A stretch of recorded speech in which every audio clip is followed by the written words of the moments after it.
Hello everyone. இன்னைக்கு நம்ம LeetCode problem number 151 reverse words இன்வெஸ்ட் இந்த ப்ராப்ளம் தான் பார்க்க போகிறோம். இனிஷியலாக இந்த ப்ராப்ளமில் நமக்கு ஸ்ட்ரிங் வேல்யூ கொடுத்துருவாங்க. இந்த கொடுத்துருக்க ஸ்ட்ரிங் வேல்யூவை நம்ம ரிவர்ஸ் பண்ணி அந்த வேல்யூவை ரிட்டர்ன் பண்ணோம்.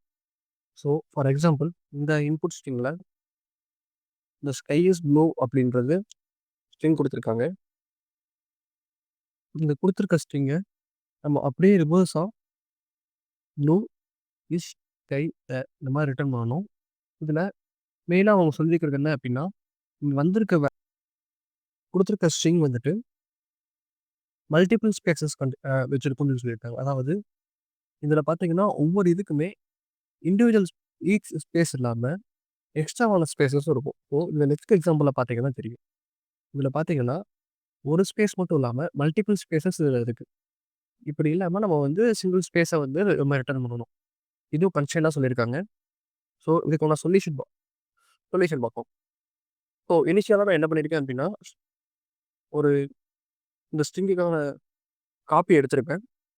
ஸோ அப்படி வேர்ட்ஸ் அப்படின்னு சொல்லிட்டு 2 வேரியபிள் டிக்ளேர் பண்ணியிருக்கேன்.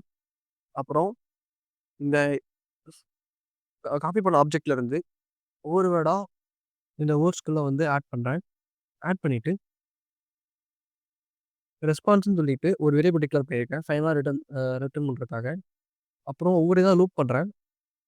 லூப் பண்ணி இந்த வேர்ட்ஸில் இருக்க ஒவ்வொரு இதாக லூப் பண்ணி இந்த இந்த வேர்ட்ஸில் ரெஸ்பான்ஸில் ஆட் பண்ணிக்கிறேன்.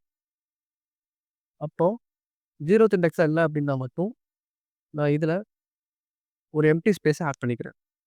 ஃபைனலாக லூப் முடிஞ்ச பிறகு இந்த ரெஸ்பான்ஸை ரிட்டர்ன் பண்ணிடுறேன்.